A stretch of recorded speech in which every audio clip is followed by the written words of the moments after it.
অনেকক্ষণ ধরে দাঁড়িয়ে আছেন। আমরা ওয়েদারের কারণে আমাদের একটু সকাল সকাল আসতে হয়েছে, কারণ এরপরে দুটোর পর থেকে ঝড় বৃষ্টি হওয়ার সম্ভাবনা আছে আমাদের রুটে। তাই আমরা আগামীকাল ছুটিতে যাব।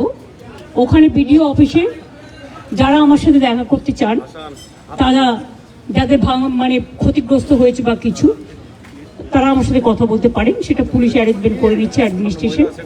আমি ওই মিটিংটা করার পরে আমি ওদের বাড়িতেও যেতাম, কিন্তু যেহেতু বিজেপি ওদের দুজনকে সরিয়ে নিয়ে গেছেন, বিজেপির বোঝা উচিত সাম্প্রদায়িক দাঙ্গা যারা করে তাদের আমরা ক্রিমিনাল বলি, তাদের আমরা কোনো ধর্ম বর্ণ জাতি হিসেবে বিচার করি না। এবং পুলিশের গুলিতেও একজন মারা গেছে, 3 জন। তাছাড়াও আমি কালকে তেহট্টে যে আর্মি মারা গেছেন তার পরিবারকেও ডেকেছি, ছুটিতে আসবে। আমি আপনাদের পরিষ্কার বলছি, সাম্প্রতিক সিচুয়েশন নিয়ে আমি এমএলএদের সকলে, হিন্দু মুসলিম বোথ সাইডেড, আমি ওপিনিয়ন শুনলাম। আমার সাথে আমার চিফ সেক্রেটারি মনোজ পন্ত ছিলেন, রাজীব ডিজি ছিলেন এবং আমাদের ডিএম ছিলেন, আরও অনেকেই ছিলেন, জেলা পরিষদের সভাধিপতি সহ। আমরা সাম্প্রতিক পরিস্থিতি নিয়ে একটা আলোচনা করলাম।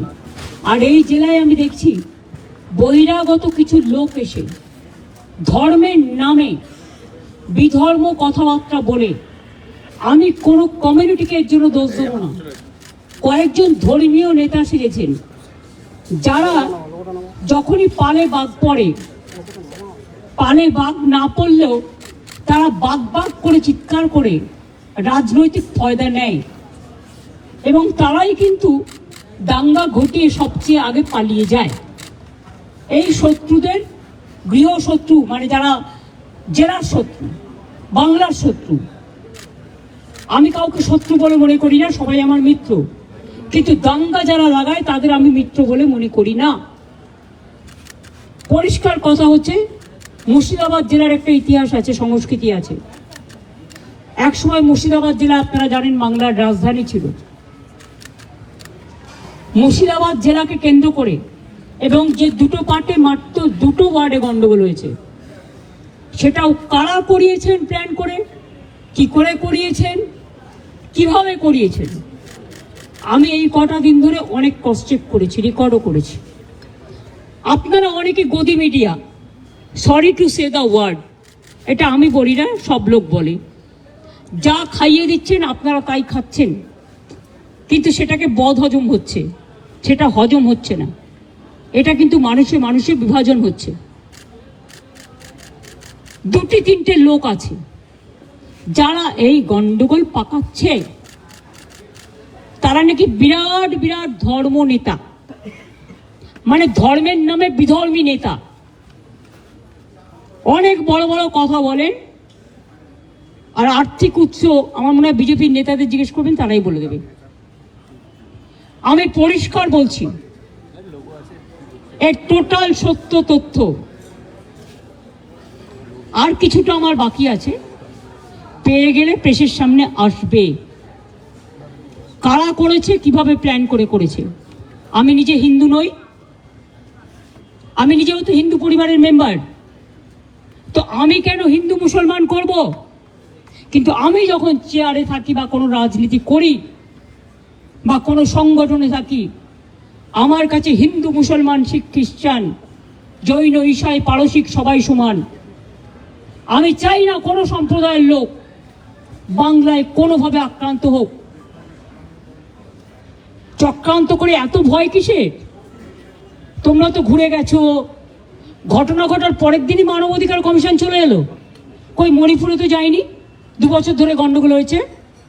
ইউপিতে তো যায়নি, রাজস্থানে তো যায়নি, উড়িষ্যায় তো যায়নি, বিহারে তো যায়নি, দিল্লিতে দাঙ্গায় এত লোক মারা গেছে, একবারও তো যায়নি।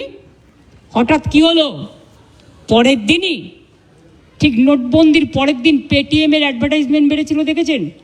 যদি আগের থেকে ঠিক না করা থাকতো তাহলে ভোরবেলায় বেরোলো কি করে, রাত 8টায় ডিক্লেয়ার করে।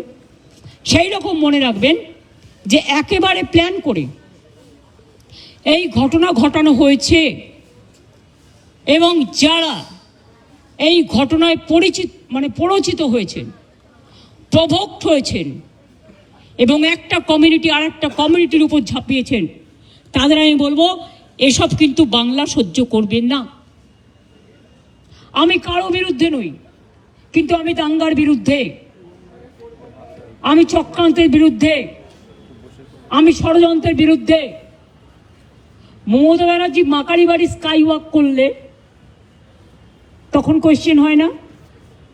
মমতা ব্যানার্জি দক্ষিণেশ্বর মন্দিরে স্কাই ওয়াক করলে তখন কোয়েশ্চেন হয় না? মমতা ব্যানার্জি দুর্গাপুজো করলে তখন কোয়েশ্চেন হয় না? মমতা ব্যানার্জি কালী পুজো করলে তখন কোয়েশ্চেন হয় না? জগন্নাথ ধামটা খুব গায়ে লেগেছে না? বলা হচ্ছে আমি নাকি নিম গাছও চুরি করেছি। আরে আমার বাড়িতে তো 4টে নিম গাছ আছে, কটা দরকার জিজ্ঞেস করুন। আমাদের চুরি করতে হয় না। চুরি বিদ্যা ভয়ঙ্করী যদি যে পরে ধরা। যারা চোর, মাদার অফ থিপস আর সাউথস মোস্ট। চোরের মায়ের বড় গলা, চোর কি মায় জোরসে বলে।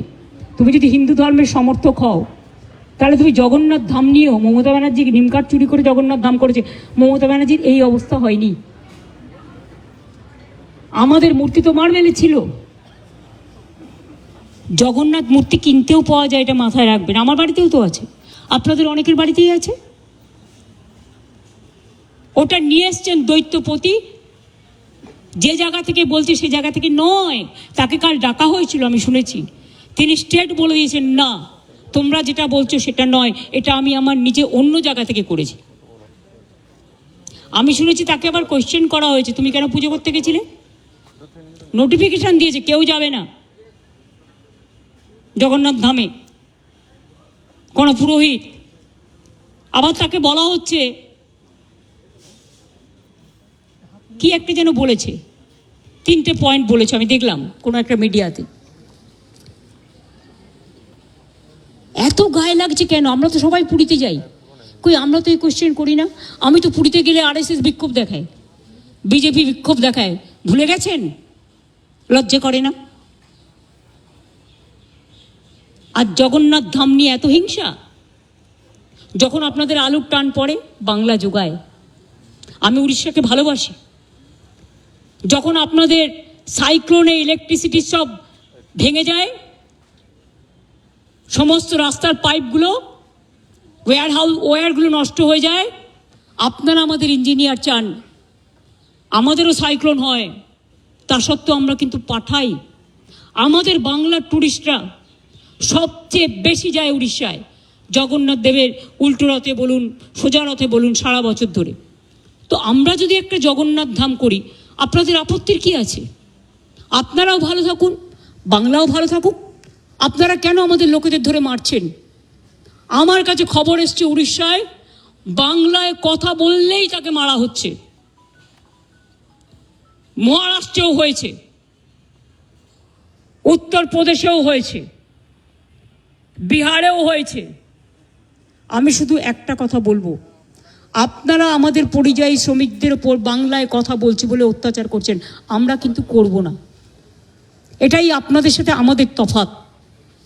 আমার এখানেও 1.5 কোটি বাইরের লোক আছে, কাজ করে, সব ধর্মের, সব বর্ণের, সব রাজ্যের। মনে রাখবেন, এটা কারো হাতে তাস তুলে দেবেন না। আমি না করলেও অনেক হিংসুটে লোকের তো অভাব নেই। Jealousy has no cure. হিংসার কোনো ওষুধ আছে? নেই। এরাই কোনো সংগঠনের নামে কাউকে থ্রেট করে চলে আসবে, আমি তার দায়িত্ব নেব কেন?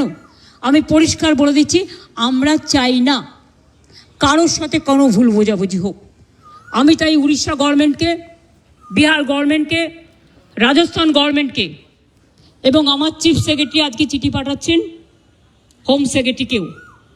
ডিজি অলরেডি উড়িষ্যার ডিজির সাথে সম্ভবত কথা বলেছেন। আপনাদের সুমতি হোক, শুভবুদ্ধি হোক। প্লিজ মনে রাখবেন, কোকিলের কুহু কুহু ডাকটা শুনতে পাচ্ছেন তো? এটা ন্যাচারাল।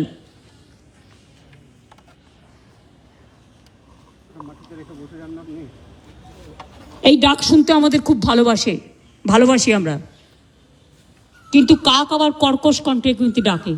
দ্বারকাকও আছে, চিলও আছে, শকুনিও আছে। শকুনি মামা দয়া করে হবেন না। লাল শাক আর লাউ শাক এক নয়, পরিষ্কার বলছি।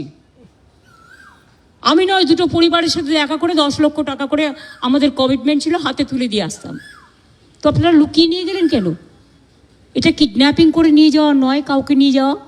তাদের দিয়ে কালকে আমাকে খুব গালাগালি দিয়েছেন, দিন না, আমায় গালাগালি দিলে আমার গায়ে ফোসকা পড়বে না। বাট যারা দাঙ্গা করেছেন তারা বুঝে রাখুন, আপনারা করছেন দাঙ্গা আর গালাগালি খাচ্ছি আমি। কেন? আমি কি আপনাদের কাউকে বলেছি কেউ কারো বিরুদ্ধে দাঙ্গা করুন? আর বিএসএফই বা কেন গুলি চালিয়েছিল? বিএসএফ যদি গুলি না চালাতো পরের দিনের ঘটনা ঘটতো না, এটা আমার দৃঢ় বিশ্বাস। এবং যদি আপনারা বলেন দুটো মসজিদের ইমামকে ফোর্স করা হয়েছে, তাহলে এখানে কোনো একটা সেবাশ্রম আছে, আপনারা জানেন তিনি কি করেন, তার কি কীর্তি, তার কি কুকীর্তি, তিনি কিভাবে মানুষকে প্রভোগ করে, বেলডাঙ্গা থেকে শুরু করে একেবারে সুতি, ধুলিয়ান সব। আমি কিন্তু প্রত্যেকটা কাজ জানি। আমাকে এত দুর্বল ভাবার কোনো কারণ নেই। এমনকি উনি মাঝে মাঝে রাতে লাইট নিভিয়ে দেন। যখন ওয়াকআপ নিয়ে আন্দোলন হচ্ছিল আমি শুনলাম 48 ঘন্টা লাইট নিভিয়ে রেখেছিলেন। উনি এটা করতে পারেন না, ইটস এ ক্রিমিনাল অফেন্স। অন্ধকার করে দিলে, অন্ধকার করছেন কেন? মুখটাকে ঢুকিয়ে রাখবেন বলে, মুখটাকে লুকিয়ে রাখবেন বলে? অন্ধকার করা যায় না। যদি কোনো কুৎসিত ঘটনা ঘটে সেটা সিসিটিভিতে ওঠে। আপনারা কি লুকাতে চেয়েছিলেন? আমি পরিষ্কার পুলিশকে বলেছি সিআই অফিস ওখান থেকে পাশে সরিয়ে নেবে। উনি তো সেন্ট্রাল প্রোটেকশনে আছেন, থাকুন, ভালো থাকুন, আমার কোনো আপত্তি নেই। আমি কারো ক্ষতি চাই না। ভারত সেবাশ্রম সংঘের দিলীপ মহারাজকে আমি শ্রদ্ধা করি। উনি সেক্রেটারি মহারাজ, উনি সব প্রোগ্রামে আমাদের আসেন। এমনকি জগন্নাথ ধামেও গেছিলেন, লোক পাঠিয়েছিলেন তিনি তার পক্ষ থেকে। তিনি যেতে পারেননি, শরীরটা খারাপ ছিল, মা কালী মন্দিরে এসেছিলেন। আমি যখন গঙ্গাসাগরে যাই, গঙ্গাসাগরের ভারত সেবাশ্রম সংঘ আমাদের খুব সাহায্য করে, আমি প্রতিবার সেখানে যাই। কিন্তু এখানের ব্যাপারটা একটু আলাদা। এখানে গদ্য পদ্য সদ্য অনেক কাহিনী আছে। সেই কাহিনীগুলো আমি প্রেসকে বলবো, আমি বলবো না, আপনারা খুঁজে বের করুন। যদি সত্যি হয় আমি সব মেনে নেব, আর যদি অসত্য হয় তাহলে please don't forget you are also playing a crucial role, and especially you are the media. You are not the BJP purchased media or any political party purchased media. You do your job with efficiency, with responsibility, and of course with humanity and honesty. আমি বিজেপিকে এখনো মনে করি ওরা হচ্ছে ছুপা রুস্তম না ছুপি রুস্তম কি বলে হিন্দিতে, আমার আবার হিন্দি ভুল হলো, সেটা নিয়ে আবার রিল করে। আরে আমি তো হিন্দি ভাষা শিখিনি, ছুপা রুস্তম। তো এখন যদি আমি ওদের জিজ্ঞেস করি পর্দা কা পৈছে মে কেয়া হ্যায়, এটা কিন্তু গান, আমার কথা নয়, আমি একটা গানের কলি কোট করলাম। আমি যদি ওদের জিজ্ঞেস করি who are the huffing puffing dragons and who are the heavy loaded virus who are creating always communal tensions and selling the country instead of doing the communal violence. Please take care about the border. Please take care about India. We love India. India is our motherland. Please save India from any disaster. Please give justice to the people who have lost their dear ones. Don't play dirty politics or nasty politics. I am the last person to tolerate all this nasty and dirty politics. I have seen so many things in my life. I have seen 10-12 Prime Minister. I worked with them. As a MP, I have seen them from the front. but I have not seen, I'm not talking about Prime Minister, but who is now acting Prime Minister. Sorry, may I repeat? Who is acting Prime Minister of this country? I don't know. Somebody told me there are some students. So may I ask you, who are? BJP can reply that question. I will tell him, take care for border. Instead of taking care for communal rights and trying to create nuisance or there are so many words, আর কত বলবো? Try to be honest, sincere and responsible and reasonable. When you are in the chair, you cannot divide the people. This may be your one food may be digestible to one, but it may not be digestible to another. এটা স্বামী বিবেকানন্দকে coat করে বললাম, আর কিছু আমার বলার নেই। শান্তি থাক, সম্প্রীতি থাক, সংগতি থাক। আমি এসেছিলাম ওদের সাথে দেখা করতে, কিন্তু আমার কোনো দোষ নেই, কারণ আমি যেতেও চেয়েছিলাম ওদের বাড়ি, কিন্তু তাদের লুকিয়ে নিয়ে যাওয়া হয়েছে কেন? কোয়েশ্চেনটা তো আমার থাকবে।